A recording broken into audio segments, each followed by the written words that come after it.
नमस्कार दोस्तों, तिवारी क्लासेस में आपका स्वागत है। आज के इस वीडियो में राम भक्ति काव्य इस विषय पर बात करेंगे। तो सबसे पहले हम लोग राम भक्ति काव्य इसका सामान्य परिचय इसको जान लेंगे और फिर राम भक्ति काव्य से संबंधित जो सबसे महत्वपूर्ण प्रश्न है वो है राम भक्ति काव्य की विशेषताएं। तो विशेष रूप से हम लोग उस टॉपिक पर बात करेंगे इस वीडियो में। तो ये वीडियो आपके एग्जाम के पॉइंट ऑफ व्यू से काफी इंपॉर्टेंट होने वाला है, इसलिए स्किप किए बिना पूरा वीडियो देखिए ताकि सारा कॉन्सेप्ट बहुत अच्छे से क्लियर हो जाए। आप जानते हैं कि हिंदी साहित्य के भक्ति काल में निर्गुण और सगुण दो काव्य धाराएं विकसित हुई थी। सगुण काव्य धारा के अंतर्गत विष्णु के दो अवतारों अर्थात कृष्ण अवतार और राम अवतार इन्हीं को आराध्य मानकर कवियों ने साहित्य सृजन किया। स्वामी वल्लभाचार्य के पुष्टि मार्ग के संरक्षण में कृष्ण भक्ति शाखा पल्लवित हुई तो स्वामी रामानंद ने संपूर्ण उत्तरी भारत में राम भक्ति लहर का प्रवर्तन किया। रामानंद के ही प्रयासों से हिंदी के भक्तिकालीन साहित्य में राम भक्ति साहित्य का विकास हुआ। राम भक्ति विकास के सम्यक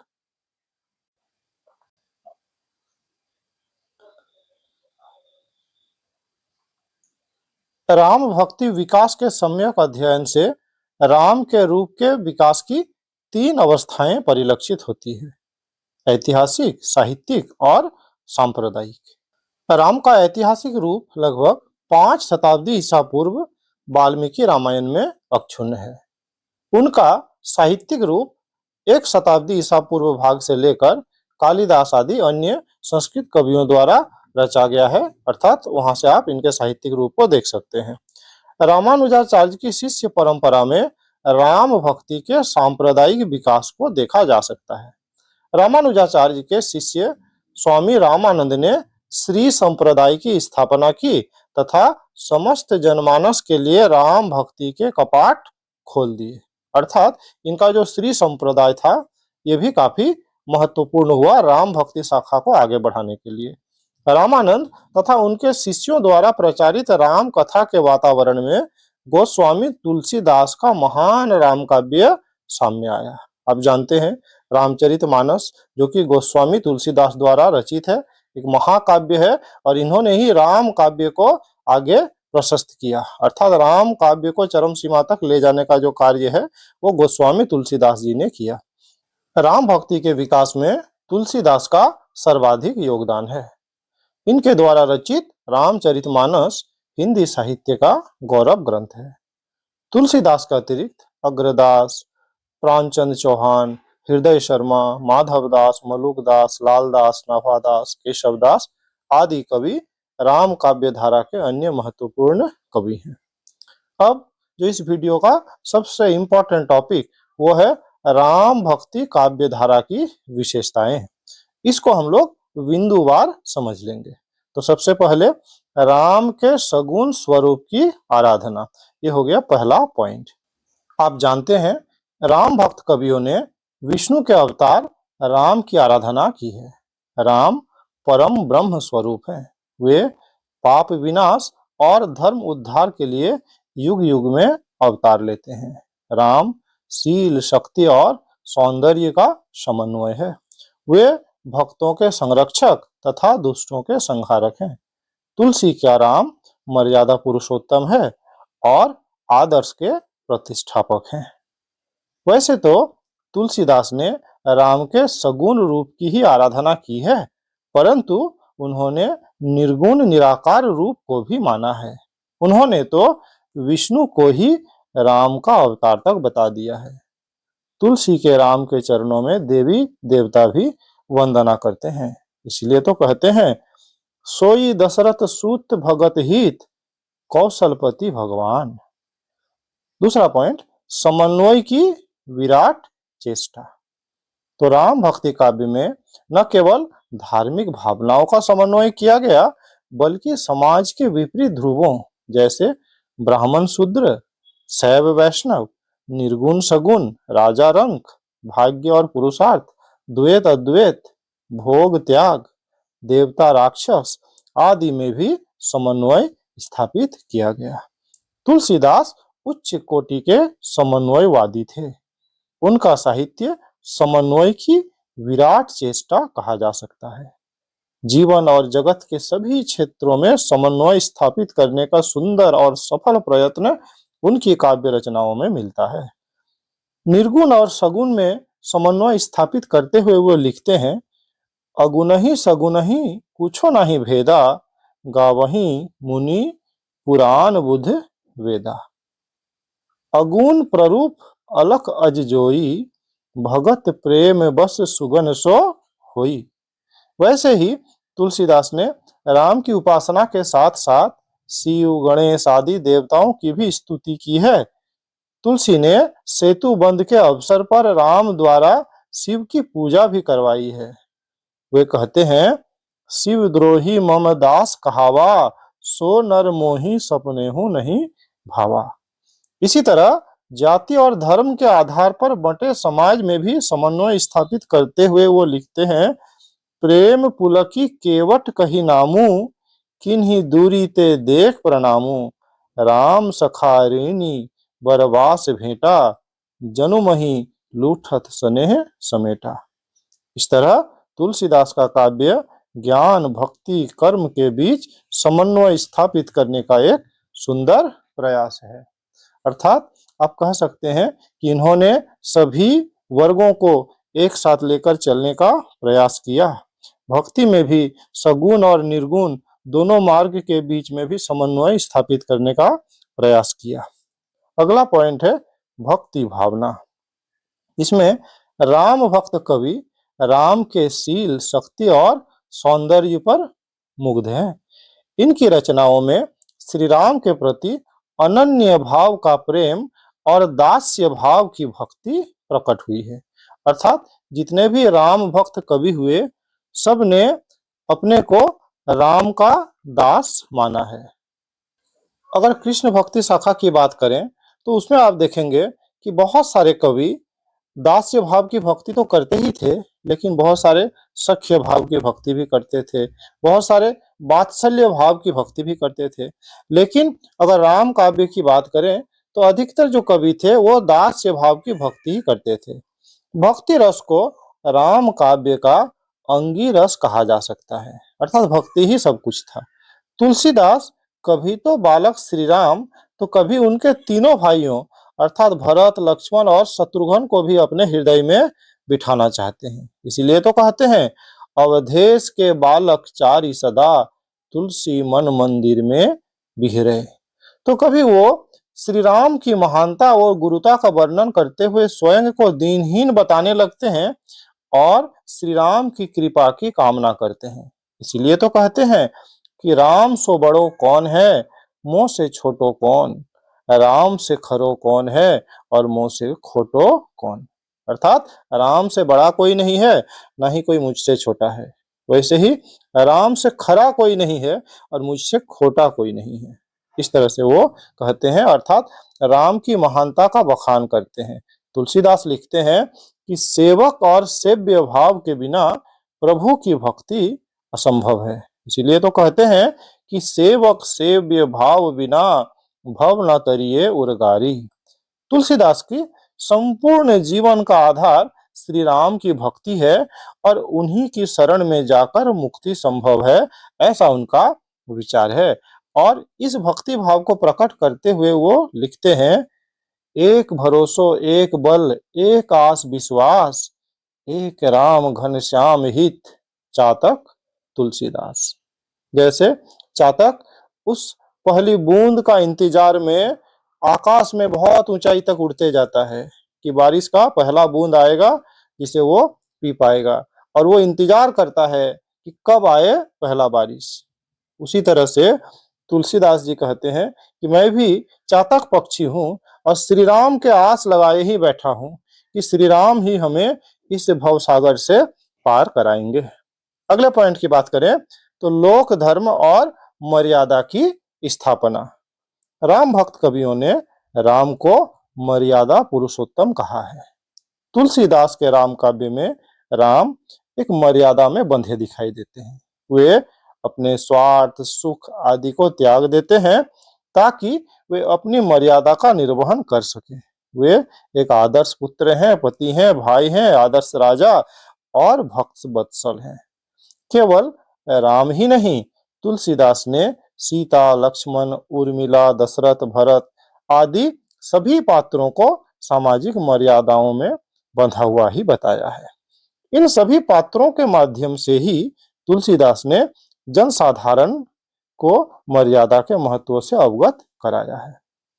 वैसे ही तुलसीदास की रचना कवितावली, तो उसमें ग्राम बधुएं वन जाती हुई सीता से उसके साथ चलने वाले पुरुषों का पता पूछती है, तो सीता उनका परिचय सिर्फ संकेत से देती है, क्योंकि पति का नाम प्राय पत्नियां नहीं लेती थी। इसी मर्यादित दृष्टिकोण को स्थापित करते हुए तुलसीदास जी लिखते हैं, सुनी सुंदर बैन सुधारस शान सयानी जान की भली, तिरछे करी नैन दे सैन तिन्हें समुझाई कुछु मुस्काई चली। अर्थात वो अपने हाव भाव से, अपने मुस्कान से बता देती है कि मेरे साथ जो है पुरुष ये कौन है। अगले पॉइंट की बात करें तो लोक कल्याण की भावना। तो राम काव्य में लोक कल्याण की भावना हमेशा दिखाई देती है। लोक कल्याण की दृष्टि से राम काव्य अत्यंत महत्वपूर्ण एवं उपादेय है। उन्होंने गृहस्थ जीवन की उपेक्षा नहीं की, बल्कि गृहस्थ जीवन में रहते हुए आदर्श और मर्यादित जीवन स्तर स्थापित करने का प्रयास किया है। अर्थात लोक कल्याण के लिए घर छोड़ने की आवश्यकता नहीं है, न ही जंगल में जाकर तपस्या करने की आवश्यकता है। घर में रहते हुए गृहस्थ जीवन बिताते हुए आदर्श और मर्यादित जीवन स्तर को स्थापित किया जा सकता है। राम और सीता का चरित्र लोक कल्याण की इसी भावना से जुड़ा हुआ है। आदर्श की प्रतिष्ठा राम के जीवन का एकमात्र लक्ष्य है। समाज का मार्गदर्शन, उच्च मूल्यों की स्थापना तथा रक्षा का कार्य राम काव्य में देखा जा सकता है। तुलसीदास केवल शास्त्र का ही ज्ञाता नहीं थे, बल्कि अपने परिवेश से जुड़े हुए समाज सुधारक भी थे। उन्होंने राम काव्य का केवल लेखन ही नहीं किया, बल्कि जगह जगह रामलीला का प्रचलन भी करवाया। त्योहार, उत्सव आदि पर लोग जीवन की झांकी तुलसीदास जी निरंतर दिखाते चलते हैं। अगले पॉइंट की बात करें तो युगीन समस्याओं का चित्रण। एक सजग और अच्छा साहित्यकार कभी भी अपने युग की परिस्थितियों की अवहेलना नहीं करता। तो राम भक्त कवियों ने अपनी रचनाओं में तत्कालीन समस्याओं को दिखाया है। तुलसीदास ने अपनी सामाजिक समस्याओं को केवल समझा ही नहीं, बल्कि उन्हें दूर करने का प्रयास भी किया है। तत्कालीन युग के राजनीतिक वातावरण के कारण जनसाधारण का जीवन बड़ा कष्टमय था। चाटुकारों को दरबारों में स्थान दिया जाता था, सत्ता अयोग्य हाथों में चली गई थी, अधिकांश लोग बेरोजगार थे, यहाँ तक कि भिखारियों को भीख तक नहीं मिलती थी।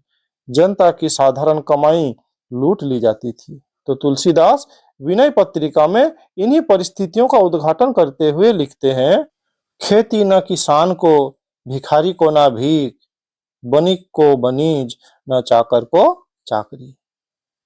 इस प्रकार तुलसीदास ने अपने समय के कटु सत्यों से जनमानस को अवगत कराते हुए आदर्श विहीन, संस्कृति रहित और मर्यादा पतित जनता को सही मार्ग पे लाने का प्रयास किया है। अर्थात आप कह सकते हैं कि इन्होंने सभी पहलुओं को समेटा है एक जगह में, लोगों के समस्याओं को भी उठाया है और उन समस्याओं का क्या बेहतर समाधान हो सकता है ये भी उन्होंने बताने का प्रयास किया है। वैसे ही अगर राम काव्य की अगले विशेषता की बात करें तो अगला जो पॉइंट है वो है रस योजना। तो राम काव्य में मुख्य रूप से सभी 9 रसों का वर्णन हुआ है, परंतु भक्ति भाव की प्रधानता के कारण इसमें शांत रस की ही प्रधानता है। तुलसीदास के रामचरितमानस में सभी रसों का समायोजन मिलता है। युद्ध वर्णन में वीर और रौद्र तथा भयानक रस ये दिखाई देता है। वैसे ही राम और सीता के संयोग और वियोग की स्थिति में मर्यादित श्रृंगार रस भी देख सकते हैं। राम के बाल जीवन वर्णन में वात्सल्य रस का व्यापक चित्रण हुआ है। वात्सल्य रस का अगर एक उदाहरण देखें आप समझ सकते हैं। कबहू शशि मांगत अरि करे, कबहू प्रतिबिंब निहारी डरे, कबहू करताल बजाई के नाचत, मातु सबे मन मोद भरे। अर्थात श्री राम कभी शशि अर्थात चांद चांद को मांगते हैं, कभी खुद ही अपने प्रतिबिंब को देखकर डरते हैं, कभी करताल बजाकर नाचते हैं, और इन सभी परिस्थितियों को देखकर जो माताएं हैं वो बहुत खुश होती है, आनंदित होती है। इसी तरह राम और सीता के पुष्प वाटिका में प्रथम मिलन के प्रसंग में सीता के आभूषणों के ध्वनि से राम की मनस्थिति का कवि ने बहुत अच्छा परिचय दिया है, किंतु यहाँ भी उन्होंने मर्यादा का पूर्ण निर्वाह किया है। कवितावली काव्य में विवाह के पश्चात के वर्णन में श्रृंगार रस का उज्जवल रूप प्रस्तुत किया गया है। जैसे राम को रूप निहारती जानकी, कंकन के नग के परछाई, याते सुधी सभे भूली गई, कर टेकी रही पल टारती नहीं। इसी प्रकार सीता हरण के बाद राम की वियोग अवस्था को भी कवि ने अत्यंत मर्मस्पर्शी चित्रण किया है। कहते हैं, हे खग मृग हे मधुकर स्त्रैनी, तुम देखी सीता मृगनयनी। तो इस तरह से जैसी परिस्थिति उसी तरह का वर्णन इन्होंने बहुत ही अच्छे से किया है। करुण रस के भी अनेक प्रसंग काव्य में देखने को मिलते हैं। जैसे दशरथ विलाप, दशरथ देहावसान, राम वनवास, लक्ष्मण को शक्ति लगना, इन सभी जगहों में आप करुण रस को देख सकते हैं। लंका कांड, सुंदर कांड में वीर रस का प्रभावशाली चित्रण किया गया है। इस तरह से कहा जा सकता है कि सभी जो 9 रस है सब आप देख सकते हैं रामचरितमानस में ही। विभिन्न काव्य रूप, अब इस टॉपिक पर बात करते हैं। तो उस समय जो प्रचलित विभिन्न तरह का काव्य रूप था, जैसे प्रबंध काव्य, गीति काव्य, खंड काव्य, मुक्तक, तो जो विभिन्न प्रकार के जो काव्य रूप थे तो सभी उस समय प्रचलित थे। राम काव्य प्रबंध काव्य, खंड काव्य, गीति काव्य, दृश्य काव्य आदि रूपों में लिखा गया है। तुलसीदास एक सशक्त कवि थे। उन्होंने जितनी निपुणता से प्रबंध काव्य को लिखा है उतनी ही कुशलता से मुक्तक काव्यों की भी रचना की है। रामचरितमानस तुलसीदास का ही नहीं वरन संपूर्ण भारतीय साहित्य का सर्वश्रेष्ठ प्रबंध काव्य है। वैसे ही जानकी मंगल, पार्वती मंगल खंड काव्य है, तो कवितावली, दोहावली आदि मुक्तक काव्य के सर्वोत्तम उदाहरण हैं। गीतावली गीति काव्य का श्रेष्ठ उदाहरण है। इस प्रकार कहा जा सकता है कि भारतीय काव्य में प्रयुक्त होने वाली अधिकांश काव्य शैलियां तुलसीदास की रचनाओं में देखी जा सकती है। अब आगे का जो पॉइंट है वो है भाषा, छंद और अलंकार। तो राम काव्य मुख्य रूप से 2 भाषाओं में लिखी गई, अवधी भाषा तथा ब्रज भाषा। तुलसीदास ने दोनों ही भाषाओं में अपने काव्यों की रचनाएं की है। रामचरितमानस जहां अवधी भाषा में लिखी गई सर्वश्रेष्ठ प्रबंध काव्य है, वही कवितावली, गीतावली, विनय पत्रिका आदि ब्रज भाषा में रचित है। इसके अतिरिक्त उन्होंने अपनी रचनाओं में क्षेत्रीय भाषाओं के शब्दों का भी खुलकर प्रयोग किया है।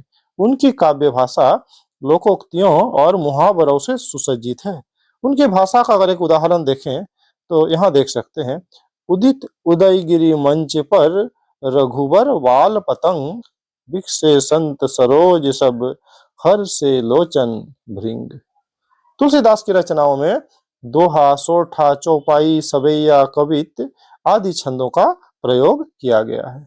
अलंकारों की दृष्टि से तुलसी ने अनुप्रास, यमक, श्लेष, पुनरुक्ति, विभावना, प्रतीप, उपमा, उत्प्रेक्षा, अन्योक्ति आदि का व्यापक प्रयोग किया है। तुलसीदास की काव्य कला के विषय में लिखा भी गया है, कविता करके तुलसी न लसे, कविता लसी पा तुलसी की कला। संक्षेप में कहा जा सकता है कि राम काव्य धारा में रचित काव्य भारतीय साहित्य का सर्वश्रेष्ठ काव्य है। तो इस प्रकार आज की इस वीडियो में इतना ही। अगर वीडियो अच्छा लगा तो लाइक शेयर कर सकते हैं, चैनल में नए हैं, चैनल को सब्सक्राइब कर सकते हैं। इस वीडियो में मेरे साथ बने रहने के लिए बहुत बहुत धन्यवाद।